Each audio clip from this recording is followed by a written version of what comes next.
Welcome to the Providence College podcast. I'm Joe Carr, and our producer is Chris Judge. To say we are excited to welcome today's guest would be quite the understatement. Among the legends of Providence College's storied basketball tradition, Lenny Wilkens stands above the rest. A 1960 PC graduate, Lenny played 15 NBA seasons, 9 as an all-star, and 3 as a player coach. He went on to become one of the most successful NBA coaches of all time, and won gold medals as both the head coach of the 1996 Olympic team and as an assistant coach on the 1992 Olympic Dream Team. For all those accomplishments, he is the only person inducted into the Naismith Memorial Basketball Hall of Fame in 3 categories. Lenny Wilkens joins us from his home today in Washington State. Thank you so much, Lenny. We really appreciate your time and are looking forward to having a chat with you. Well, thank you very much, Joe. I'm looking forward to it, so it should be fun. This is an exciting time of year for us NBA fans with the playoffs getting underway. Do you follow the game closely? Do you enjoy the playoffs? I enjoy the playoffs. I can't say that I enjoy all the teams today because they don't play defense the way we were taught to play. But there are some exciting teams, and the play-in new format just started. So that's interesting, and I'm looking forward to the playoffs. So in Washington State, the 2 closest teams to you would be Portland and Golden State, I imagine, yeah. right? So is it true that you've known Steph Curry since he was a small child? Because didn't his dad, Dell, play for you in Cleveland? Yes, Dell played for me, and Steph and his brother used to come in before practice and shoot around, and they were always on the court. So it doesn't surprise me that they turned out to be the kind of players they have. And Dell was just a wonderful human being, and he could really shoot the ball as well. Well, Steph broke our hearts as Celtics fans in New England last year with an unbelievable performance in the finals. So you tip your hat. He's such a great player, and that lineage certainly is a factor in that. I've been watching the Bill Russell documentary on Netflix, Lenny, and there's a point where the journalist William Roden talks about the NBA in the 1960s when you were one of the stars. He said that that's when pro basketball started to become part of the sport's mainstream and that it was about to take off. When you think of it in that context, do you feel a sense of pride in what the NBA has become as a major part of the sports landscape these days? Well, yes, I do. I feel that Bill Russell was one of the key guys in helping the NBA grow, develop. When I came into the NBA, they had kind of an unwritten rule. They only had so many minorities on a team. They would deny that, but I lived it and saw it. In fact, I was drafted by the Hawks. I wasn't very happy about it because when I was a junior in college, we played St. Louis University, and you couldn't eat in the restaurants downtown. They had a hotel where we stayed. We could eat there, but you couldn't go out and go to a restaurant. And so when I was drafted by the Hawks, I wasn't real happy because I knew what the city was like. And at that time, the Hawks, they had 2 minorities on the team. A guy named Cy Hugo Green was the only one, really. And then I was drafted, and they also drafted a kid named Fred LaCour, who was from the Bay Area. And Fred would always tell everybody that he was Mexican. I mean, I looked more Spanish than he did, but whatever he wanted, that was his problem to deal with. But I watched St. Louis changed. After my first year of pro ball, a lot of people don't realize that I had to go on active duty because I was in ROTC. I was a second lieutenant. And so I missed a year and a half. And when I came out, things were starting to change a little. So when you came back, that would be the 1963, 64 season? 62, yes, right. 63, right. The 1960s and 70s experience for Black NBA players brought obviously particular challenges, and those are covered extensively, to reference it again in that Bill Russell documentary. What can you tell us about the prejudice and discrimination that you did face during your playing career? Well, the thing is that I was going to show people that, and I learned this growing up, I'm gonna show them that I'm as good as they are. I don't want them to give me anything. All I want is the opportunity to do it myself. And I remember when I got out of the service, I was dating my wife at the time, and we got married just before I got out of the service. And so she came to St. Louis with me when I went back there. We lived in an apartment for a while, and then we bought a house. And we bought a house in an area called Moline Acres. And during that summer, it was a VA repossessed home. A buddy of mine, we went in and sanded the floors, we painted, we did everything to really spruce it up. And when we moved in, for sale signs went up everywhere in the neighborhood. But and some of them went down. Some people moved. Some saw that we weren't going to tear the place apart. And but there was a guy that lived next door to me. It was funny because when he'd get out of his car, we all had carports in that neighborhood. And when he would get out of his car, he'd back out so he wouldn't have to look at us. Because I happened to be out front one time with my little girl was just starting to walk. And so when I saw that, I couldn't believe it. But I decided, because it was in the off season during the summer, I was going to be out there at 6 o'clock every evening when he got home. So he'd have to back out of his car. And so it was, but eventually we moved before he did. So, we found something bigger, nicer that my wife wanted, and we decided to move.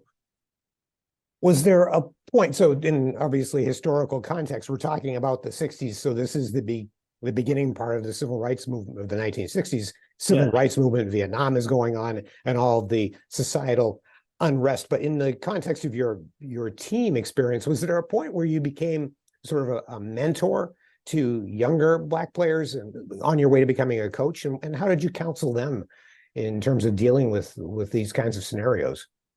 Well, with young guys, I try to encourage them that you have to be as good as you can be. Go out there, work hard, be ready to play at all times, so that there was no excuse to say that, he has a bad attitude or she has a bad attitude. Go out there and show that you can compete no matter what the circumstances are. And I have to say this, on the Hawks, we had some guys that weren't overly friendly, but the star of the team was a guy named Bob Pettit, and he was friendly. And Bob went out of his way to help me make the adjustment. And I thought that was amazing because he was from Baton Rouge, Louisiana, and I'm sure he didn't spend a lot of time around minorities, but Bob was a great player. He came ready to play, and night in and night out. And he and a guy named Cliff Hagan, I knew that, heck, if I could get along with them, I wasn't worried about the rest of them. And so I just try to pass on to young people that, basketball was one part of our lives. But when you go on, you're going to meet all kinds of people. And you need to glean from these people what it takes to be a great human being, what it takes to be able to, live in this world and make adjustments, and so that was important to me. That was instilled in me from my parish priest when I was growing up, a guy named Tom Mannion, who used to always say to me, who promised you if I got upset, and he was right. No one promises you anything. All I want is an opportunity. But the other role model, because my dad had died when I was 5, the other role model I had was Jackie Robinson. I was a big Dodger fan, a big baseball fan before basketball. And I used to go to Ebbets Field all the time and watch the Dodgers. In fact, my best friend, who grew up in my neighborhood, was a guy named Tommy Davis. And Tommy went on to be a great Dodger, won the batting crown 2 years in a row when he came up, So Tommy is one of the guys that kept pushing me to continue to play basketball because we used to compete against each other, And so I went out for my high school team, and I was number 15. This is probably when I was a sophomore. And I was number 15, didn't get to play much. So I dropped off, of course. I had a little job that I worked at, and I wasn't completely sold on basketball. But my junior year on the playgrounds, I began to really like the game. And I competed against guys. One of the guys lived right around the corner from me was a guy named Vinnie Cohen, who went to Syracuse University and was an All-American. And I used to compete against him on the playgrounds. And that's when I realized that, yeah, I could do this. And with Tommy's encouragement, I went out for the high school team my senior year and made the starting five. If you could compete with an All-American on the Brooklyn playgrounds in the summer, you were probably headed in the right direction, right? I think so, yes. Tommy Davis, a great player on those early 60s to mid-60s Dodgers teams, right? A couple of World Series champions in there, 66. So what a career. Yeah, he won the batting crown then. And he tried us a new slide into second base, broke his ankle in 3 places, and unfortunate for him. But the designated hitter came in, and that saved him because, the ankle, he couldn't run like he used to, but he could still hit. He could still hit the ball. I'd like to go back to talking about Bill Russell for just a moment, if you don't mind, Lenny. The Celtics legend, as our audience knows, died last summer at the age of 88. The league is honoring his contributions throughout this season. All the players wearing a patch with the number 6 on their uniforms, which is a wonderful thing. What was your relationship like with Bill Russell? Well, I got to meet Bill when I was in college. It was kind of interesting. I actually saw at Madison Square Garden, they had a college all-star game for seniors. And Bill Russell played on the West team. And I was there watching watching Boys High play because I graduated in mid-year and couldn't, play in the finals. But I got to meet Bill. Bill was the guardian to a young player named Jimmy Hadnot, who they were trying to get to go to Providence College. And they recommended, Red Auerbach recommended Providence because Joe Mullaney had a relationship with the Celtics. He knew them. And Joe Mullaney was my coach. And so Joe asked if I would show Jimmy Hadnot around. So I did. He was 6'10". We'd never seen a guy that size, And I took him out, took him to dinner, showed him around, encouraged him to come to Providence, told him about the school. And Jimmy decided that he would. Now, we never played together because freshmen had to play freshman ball back then. So when he was a freshman, I was a senior. And Bill Russell thanked me for that. And when I became a pro, whenever we came into Boston, he would invite me over for dinner and stuff like that because of Jimmy. And at that time, Bill would go out of his way to help us realize that we should not let anybody intimidate us, that he was going to stand up for guys, help them. And that, I think, also helped me to become a player rep because I wasn't afraid to speak my mind because I wanted to do something that would help the players. And back then, we really needed guys for collective bargaining to help improve. Per diem was very low, salaries. We didn't have a pension at that time. Some teams had it. But eventually, we threatened to strike an all-star game in '62, and we got a pension plan after that because we met in Boston and we threatened to strike the game. We went into one locker room and we weren't going to come out. And the NBA was just getting their TV contract back, and they didn't want to lose that. So they agreed. Walter Kennedy was the new commissioner. They agreed that we'd have a pension plan by June, every team. So we came out and played the game. So no exaggeration to say that Bill Russell revolutionized the sport. either, Oh, correct? I mean, the way he played defense. yes, yeah. You had to be aware of Bill if you drove to the basket. And I was one of those guys that drove to the basket. So and if I saw Bill go into a crouch, I'd let it go. I mean, I could shoot that little hook, the little runner. And but he was an incredible defensive player. You know, his teammates respected him. Everybody did. Funny guy when he wanted to be. And when he came, we got to know each other. So it was a good relationship. Let's talk a little bit more about your Providence College days. You arrived here in 1956 from Brooklyn, and the story of your path to PC was interesting. It involves Father Mannion and Joe Mullaney's father, and kind of a, Yeah. a collection of things that happened that caused you to end up here at PC. Well, I only played a half a year high school ball, so nobody really saw me because I graduated in mid-year, and then in the high school championships I couldn't play because my class I graduated in January, and but that summer I was eligible for all the high school summer league tournaments. And Father Mannion wrote to Father Bagley, who was the head of the sports department, Athletic director. athletic director, Mm-hmm. and wrote to him and told them about me, and he thought I deserved a scholarship, because there's no way I could afford to pay.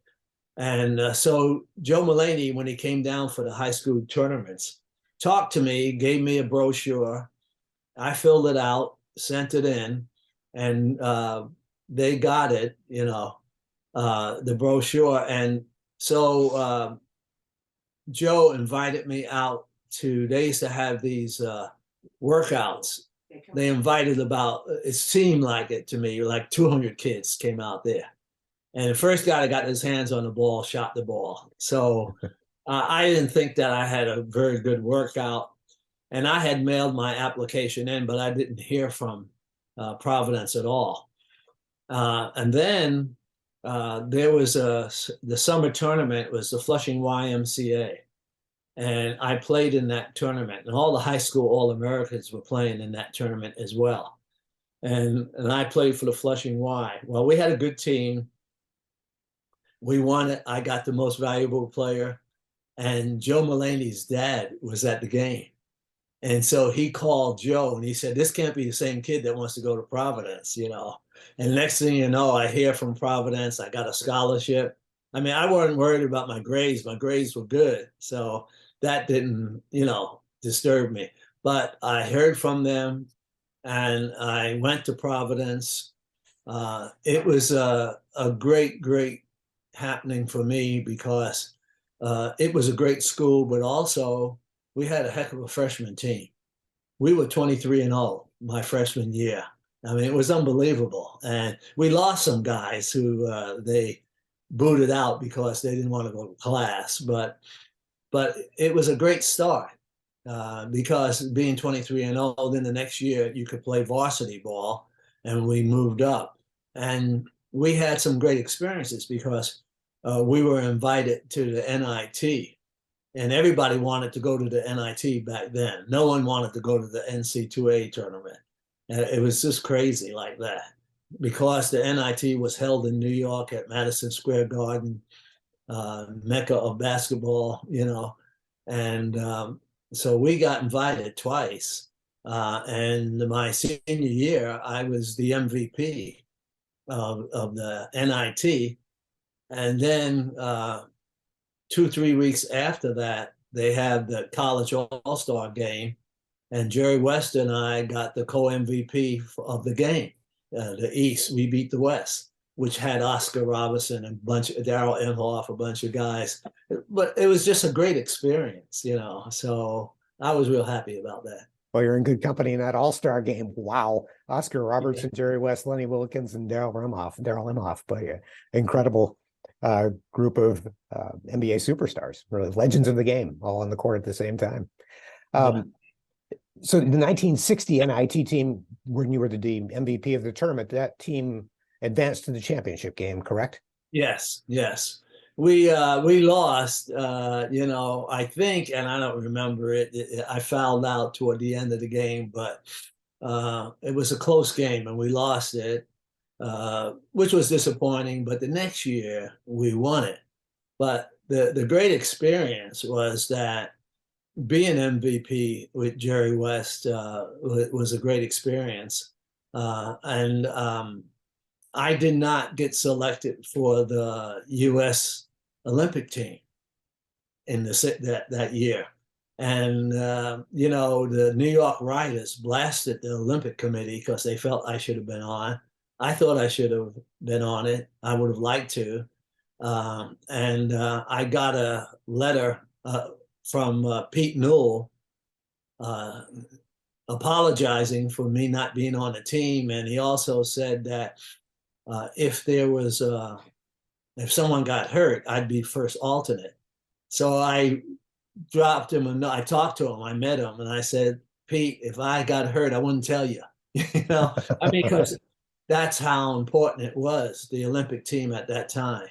And I saw the guys on the team, and I think that I should have been on it. But stuff happens, and you move on. I wasn't bitter by it. It was an experience. And look what happened years later. I was assistant coach one year. I was the head coach the next year, So it was a great experience. You ended up with 2 gold medals after all. Yeah, so there we go, right? Well, it's no exaggeration to say that Joe Mullaney's father changed the course of Providence College basketball history when he showed up at that game, because as you described it, the teams that you were on and you led advanced to 2 NIT tournaments, but the program then had been built to the point where they would win 2 NITs in 61 and 63 shortly after you left, but some of your teammates were involved in that. Can you give us a sense of what the games were like on campus and what the atmosphere was like around Friar basketball in the 3 years you played on the varsity? Well, I'll tell you, it began, they had a good team. The hockey team was probably a little bit better than us, and I liked hockey too, because I used to watch them. My roommate, my first year, was a guy named John Turner, and his family owned Turner Fisheries. But he was a heck of a hockey player, but he loved sport. And so he would come to the basketball games. I'd go to the hockey games, But as our freshman team grew and we started to get better and better, the people started showing up. And all of a sudden, the freshman games were sold out. That hadn't happened before. So basketball became huge on campus. I mean, everybody wanted to see the Friars play. And we had great support. It was just a great time to be at Providence. I had on the varsity a guy who played a year behind me was Johnny Egan, who was a great player in New England. A kid named Dick Whalen, John Woods, Timmy Monahan. We had some really good players, and they came to play. The fans loved it. I mean, and all our games were sold out on campus. I mean, you couldn't find a seat anywhere. It's still the same today, but no, they're not on campus, but the fan support is incredible. Johnny Egan, let's talk about him a little bit. Sadly, another person who has died within the past year, but an all-time Friar great, had himself a really solid NBA career, and somebody I knew who was your friend, really a lifelong friend, right? Yes, yeah, we became close friends, and we stayed in touch with each other. I mean, he came into the pros, and and he played pro ball. I used to have a big dinner golf tournament here every summer. I would raise funds for the Odessa Brown Children's Clinic, and Johnny would come every year and participate in the dinner and the tournament, and it was fun. So we knew each other, and sadly, I had we'd stay in touch. I talked to him one time, and he was doing fine. And then the next thing I know, he had slipped and fallen. He was in the hospital, and I talked with his son, and he had told me, and we thought he was going to be all right, but he wasn't. And I forget exactly what happened, but from that fall in the hospital, he passed away, and it's just real tough, real tough. We talk even today about PC being a place where we create relationships. And so that's a relationship that you built over the course of decades. And there were many others, but there's someone else I'd like you to talk about, because I know you had made a meaningful connection with Father Robert Morris. And I can remember the first time we met in person was 2015 when you came to visit him at PC shortly before he died. But Father Morris had such an impact on so many people, as so many Dominicans do, but within the basketball community and the student population of that time, it seems like he was really at the center of an awful lot. Tell us more about Father Morris.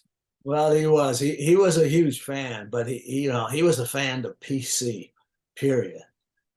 He talked to the young students, encouraged them, let them know that they could achieve, they could make a difference no matter what it was that they were doing.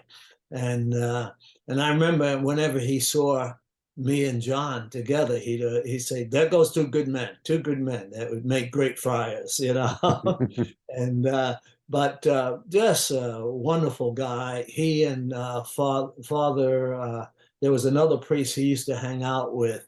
And we'd see them all the time because they would come to the games, and big supporters, And I think that's what made PC so great, was not only the students that went there, but the people that taught and worked there, the priests, the lay people. It was a wonderful school. I enjoyed it. To me, I would say I'd not be where I am today if it wasn't for Providence College. In some ways, Providence College wouldn't be where it is today without Lenny Wilkens, especially when it comes to basketball. So I think that the feeling is mutual for sure. Speaking of contemporary basketball, do you draw some satisfaction from the success the program is having now with regular NCAA tournament appearances, national rankings, and so forth? Oh, I think it's wonderful. I think it's grown like you can't believe. And I watch, my son was in town, and the Final Four we watched here in my house. I mean, some of his friends came over, and we had a chance to watch it. And you get to know people over the years. A great experience I had at Providence. We played Gonzaga my junior year. And they had a guy on their team who led the nation in scoring, a guy named Frank Burgess. And when I got here, I got to reconnect with Frank. He was from Tacoma, Washington, and he had played at Gonzaga, So it was fun to see him, get to know him again, and he worked for a judge, a guy named Jack Tanner down in Tacoma. But Frank was a wonderful man, and it was fun because I always had to guard the best player of the other team. And I took pride in that, and I remember playing Frank and guarding him. I think I held him to 12 points, and, he had been averaging 30 something. And I remember toward the end of the game, he turned to me and he said, "Who are you?" And I said, "Nobody." But, it was funny how later on, here I'm out here in Seattle, and I get to meet up with him again and got to know him. Who are you? I'm the guy who just held you to 12 points. That's who I am, right? I'm happy to give you an on-the-ground report about the status of things with the basketball program, actually the men's and women's programs right now. People are very excited about the direction of things with the new coaches, Kim English, the men's coach, and Aaron Bath, the women's coach. It's been very exciting and interesting time, especially in the past few weeks. So things are still trending in a very positive direction, which is so important to the school, as you know. It's basketball is at the center of a lot of things. It really is, and I would love to come back there one time, but COVID stopped a lot of things because when I used to go back for the Hall of Fame, I'd always stop down in Providence just to say hello to everybody, and then COVID stopped that. So, but things are getting better now, so who knows? Maybe I'll get a chance to come to a game next year. Well, we'd all be delighted if that were to come about, and It would be a lot of fun. I'd like to talk a little bit about your professional playing days, Lenny, if you don't mind. Your professional career was remarkable, both for longevity and for consistency. I was looking at your career stats the other day, and you averaged in double figures every year in the NBA over the course of 15 years, and even categories like assists and steals. They're just remarkable consistency all the way throughout your playing days. Is there something you can attribute that to? Why were you able to perform at such a high level for such a long period of time? Well, when I was a freshman at Providence College, it was so funny. After our game, I would go sit and watch the varsity. So I would sit behind the bench because I wanted to see what Joe saw, because he was always yelling and pointing out, this, that, and there. And I wanted to see, what did he see, And it helped me to analyze the game. So I was a big fan of Joe Mullaney. And then when I got into the pros, I became a big fan of Red Auerbach because he was so consistent in utilizing his bench and getting maximum from his players. I wanted to see and talk with him. And I got the chance to talk to him a couple of times, So to me, I thought the success that they all got was the fact that they utilized their bench. They made sure their team was prepared. And I tell young coaches, young players, preparation is so important. You need to be ready and know what the other team can do and can't do and so forth, Something my high school coach said to me, even though I only played a short time, he used to say that I had good court awareness or great court awareness. And I wanted to know what that meant, and so when I watch the game today, I can see it. I can see that players sometimes don't even know where they are, or they don't know how to help. They don't know how to rotate. Someone gets behind them. They don't even see it, and I'm saying to myself, how can that be? I mean, how can you step out of line? On the line. I mean, you should know the court so well.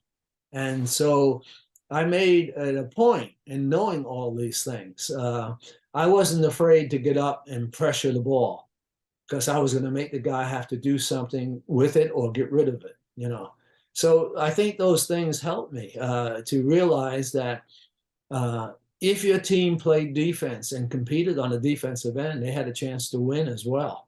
And it can't be just all offense. So I was one who thoroughly enjoyed the game and talking the game. So that's why I can probably still watch the game. I mean, if it's going in the wrong direction, I may not watch it very long. But my wife is funny because when I'm watching the game, she'll say to me, I'll make a comment and she'll say, they can't hear you.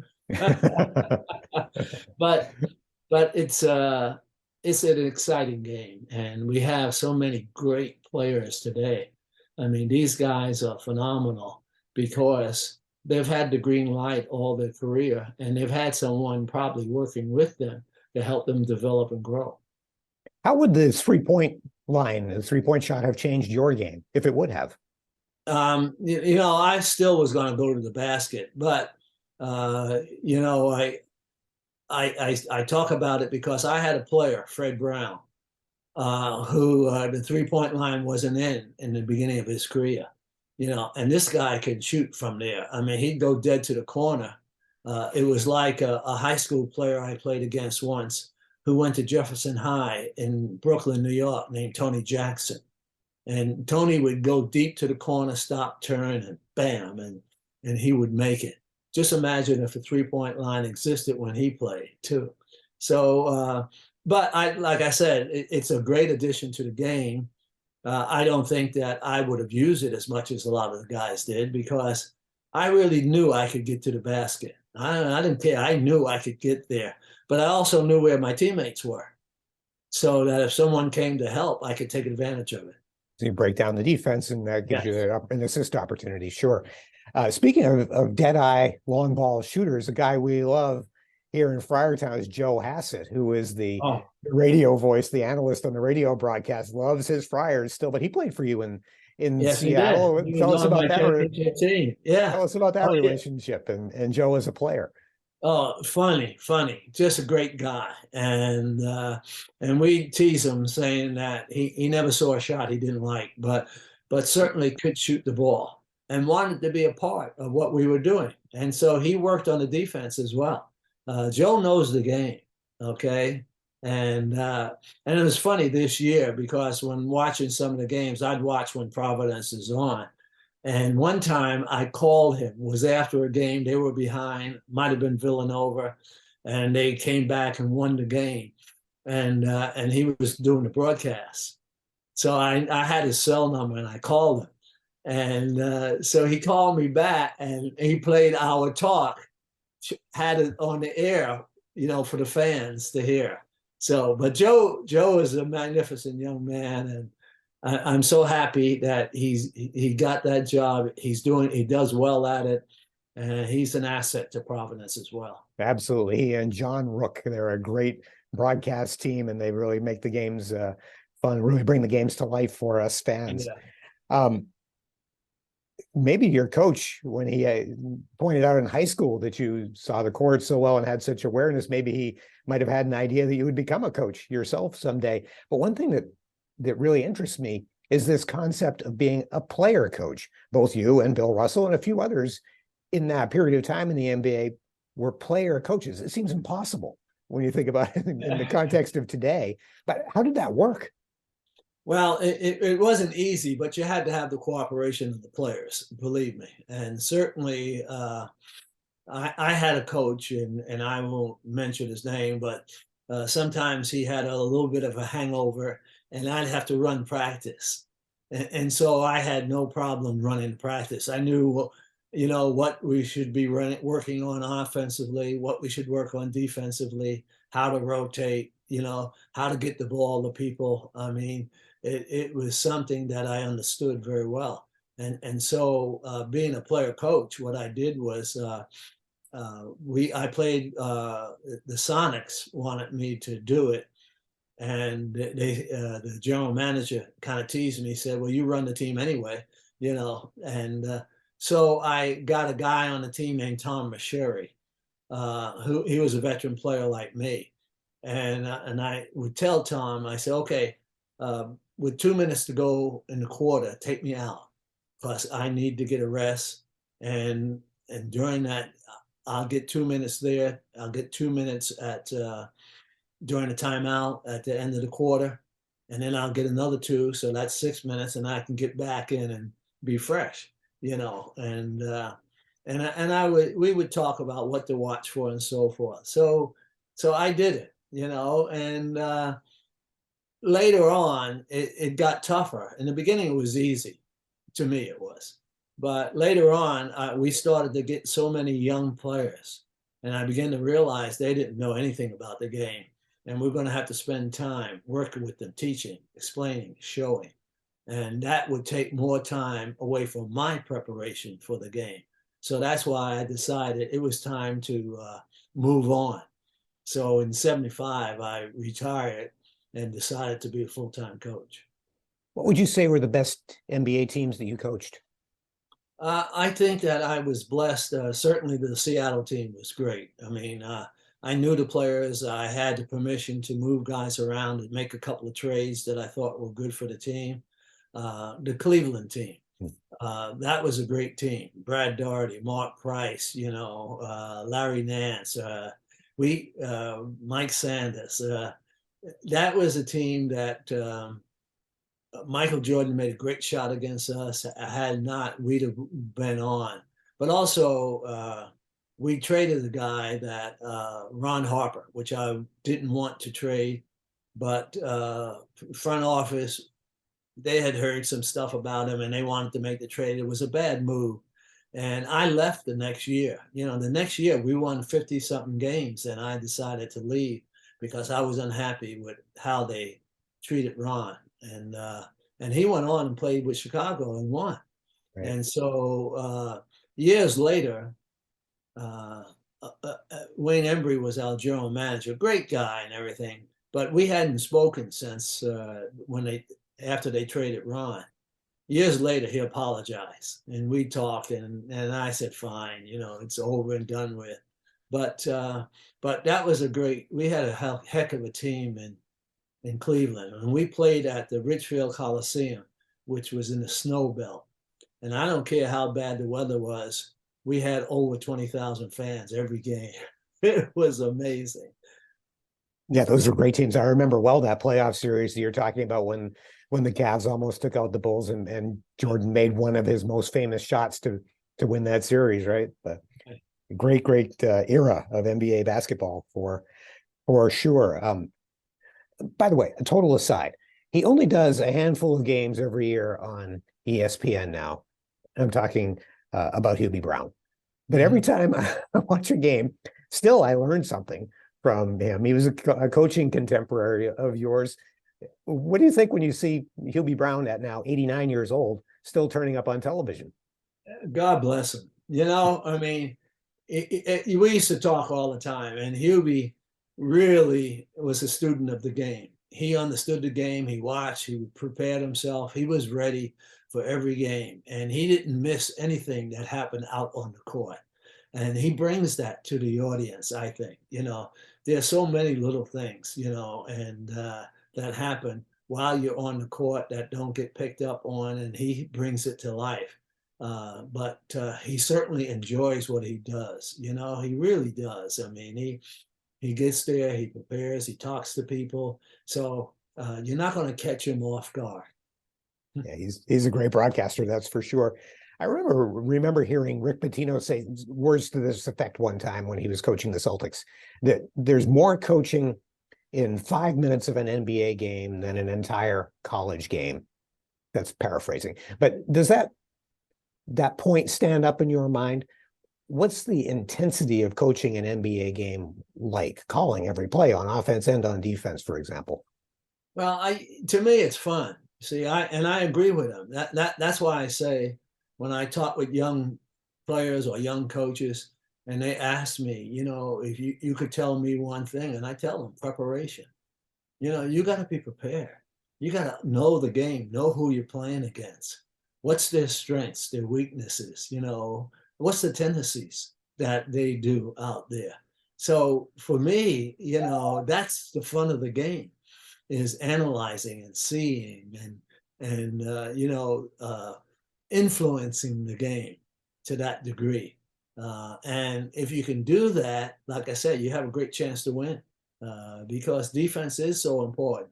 We don't highlight the defense like we used to, but defense, the teams that can defend and score and everything, their chances of winning are greater.